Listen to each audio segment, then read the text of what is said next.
घने जंगल के बीचों बीच एक विशाल बरगद का पेड़ था, जिसकी जड़ें जमीन को पकड़कर ऐसे फैली हुई थीं, जैसे धरती को अपने बाहों में समेटे हुए हों।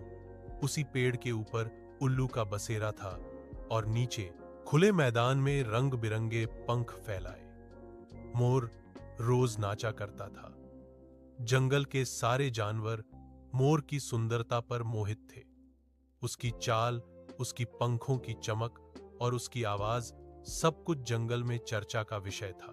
वहीं उल्लू दिन में चुप रहता और रात में उड़कर शिकार करता था। जंगल के कुछ जानवर उल्लू को डरावना मानते थे, क्योंकि वह अंधेरे में देख सकता था और उसकी आंखें चमकती थीं। धीरे धीरे मोर के मन में यह बात बैठने लगी कि जंगल में उसे ही सबसे अधिक सम्मान मिलना चाहिए, क्योंकि वह सुंदर है और सबका मनोरंजन करता है। मोर सोचता था कि उल्लू तो बस अंधेरे में रहने वाला अकेला पक्षी है जो किसी से बात नहीं करता। उधर उल्लू के मन में भी विचार उठने लगे कि मोर केवल दिखावे में जीता है, जबकि असली समझदारी और ज्ञान तो रात के सन्नाटे में रहने वाले उल्लू के पास है। समय बीतता गया और दोनों के बीच अनकही प्रतिस्पर्धा बढ़ती गई। एक दिन जंगल में सभा हुई, जहां यह तय होना था कि जंगल का प्रतीक पक्षी कौन होगा। मोर पूरे आत्मविश्वास के साथ सभा में आया, अपने पंख फैलाए और नृत्य किया। सारे जानवर तालियां बजाने लगे। उल्लू चुपचाप पेड़ की डाल पर बैठा, सब देख रहा था। जब उसकी बारी आई तो उसने शांत स्वर में कहा कि सुंदरता क्षणिक है, लेकिन बुद्धि और अनुभव जंगल को सुरक्षित रखते हैं। कुछ जानवरों ने उल्लू की बात का समर्थन किया। मोर को यह बात बुरी लगी। उसने सोचा कि यह उल्लू उसकी चमक को कम करना चाहता है। उसी दिन से दोनों के बीच टकराव शुरू हो गया। मोर दिन में जंगल में घूम घूम कर कहने लगा कि वह दिन के उजाले का राजा है और उल्लू अंधेरे का दूत है। वहीं उल्लू रात में जानवरों को समझाने लगा कि मोर केवल नाचता है, लेकिन संकट के समय कुछ नहीं कर सकता। बात बात में ताने पड़ने लगे और जंगल का वातावरण भारी हो गया। एक रात अचानक तेज आंधी आई, पेड़ गिरने लगे, जानवर इधर उधर भागने लगे। तभी उल्लू ने ऊंचाई से सबको सही रास्ता दिखाया और कई जानवरों की जान बची। सुबह होते ही मोर ने भी एक घायल हिरण को अपने पंखों से ढककर धूप से बचाया। दोनों ने अलग अलग तरीकों से मदद की, लेकिन अहंकार के कारण एक दूसरे को धन्यवाद नहीं दिया। कुछ दिनों बाद हालात इतने बिगड़ गए कि जंगल दो हिस्सों में बंट गया। एक तरफ मोर समर्थक और दूसरी तरफ उल्लू समर्थक। छोटे जानवर डरने लगे कि कहीं यह लड़ाई सबको नुकसान न पहुंचा दे। अंततः एक दिन दोनों आमने सामने आ गए। मोर ने अपने पंख फैलाए, उल्लू ने अपनी तेज आंखों से देखा। दोनों ने एक दूसरे को चुनौती दी।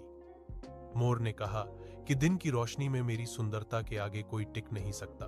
उल्लू ने कहा कि रात के अंधेरे में मेरी दृष्टि और बुद्धि सबसे शक्तिशाली है। बहस इतनी बढ़ी कि बात लड़ाई तक पहुंच गई। मोर ने पंखों से धूल उड़ाई, उल्लू ने तेज चोंच से वार किया। दोनों थक गए, लेकिन कोई हार मानने को तैयार नहीं था।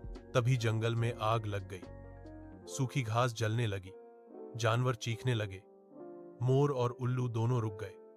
उन्होंने देखा कि असली दुश्मन आग है ना, कि एक दूसरे को समझ आ गया कि अगर वे साथ नहीं आए तो पूरा जंगल नष्ट हो जाएगा।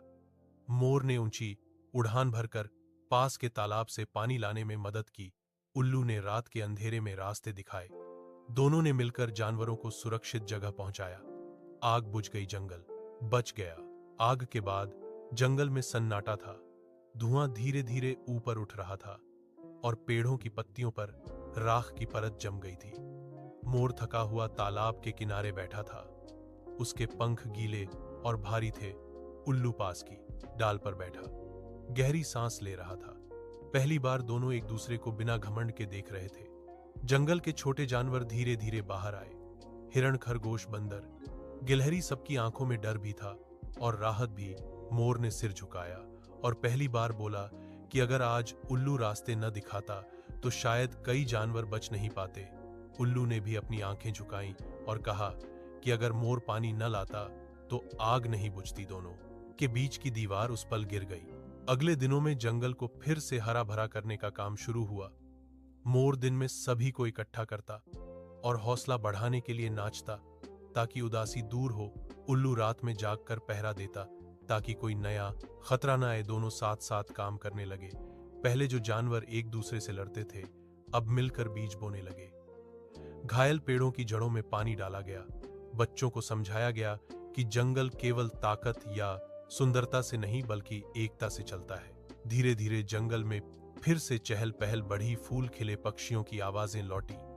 लेकिन एक दिन दूर के पहाड़ों से खतरे की खबर आई कि वहां से शिकारी आ रहे हैं जो जंगल को लूटने वाले हैं। ये सुनकर फिर से डर फैल गया। कुछ जानवर बोले कि मोर दिन में दिखावा करेगा और शिकारी उसे पकड़ लेंगे। कुछ बोले कि उल्लू रात में तो ताकतवर है लेकिन दिन में कमजोर है। मोर और उल्लू ने एक दूसरे की ओर देखा और बिना बोले समझ गए कि अब अलग अलग नहीं सोचना है। योजना बनाई गई। मोर दिन में जंगल के खुले हिस्सों में घूमकर शिकारियों का ध्यान अपनी ओर खींचेगा। उसकी चमक और आवाज दूर तक जाएगी। उल्लू रात में ऊंचे पेड़ों से निगरानी करेगा और सही समय पर संकेत देगा। जब शिकारी आए, मोर ने जानबूझकर खुले मैदान में नृत्य किया। शिकारी मोहित होकर उसके पीछे चले। वहीं उल्लू ने अंधेरे में जानवरों को सुरक्षित रास्तों से निकालना शुरू किया। मोर तेज दौड़ता रहा, अपने पंख फैलाकर शिकारी को उलझाता रहा। अंत में शिकारी थक गए और जंगल की सीमा से बाहर निकल गए। इस जीत के बाद जंगल में खुशी की लहर दौड़ गई। जानवरों ने मिलकर उत्सव मनाया। मोर ने नृत्य किया। उल्लू ने अपनी बुद्धिमान बातों से सबको सिखाया कि हर किसी की अपनी भूमिका होती है। कोई दिन का साथी होता है, कोई रात का, कोई रंग लाता है, कोई दिशा दिखाता है। उसी रात मोर और उल्लू साथ बैठे चांद को देख रहे थे। मोर ने कहा कि पहले मुझे लगता था कि मैं ही सब कुछ हूं, अब समझ आया कि अकेला कोई कुछ नहीं। उल्लू ने कहा कि ज्ञान भी तब तक अधूरा है जब तक उसमें करुणा और आनंद न हो। समय बीतता गया और जंगल की कहानी दूर दूर तक फैल गई। बच्चे जब बड़े हुए तो उन्हें यही सिखाया गया कि मतभेद स्वाभाविक है, लेकिन लड़ाई नहीं, सहयोग ही सच्ची जीत है। मोर और उल्लू की दोस्ती जंगल की मिसाल बन गई। लोग कहते थे कि जब दिन और रात साथ आ जाएं, तो अंधेरा भी रास्ता बन जाता है और रोशनी भी सुरक्षित हो जाती है। इसी तरह जंगल हर मौसम, हर संकट पार करता रहा, क्योंकि वहां अब कोई अकेला राजा नहीं था, बल्कि समझ और सुंदरता दोनों साथ साथ चलते थे। ऐसी और रोचक और प्रेरणादायक कहानियों के लिए चैनल को सब्सक्राइब करें।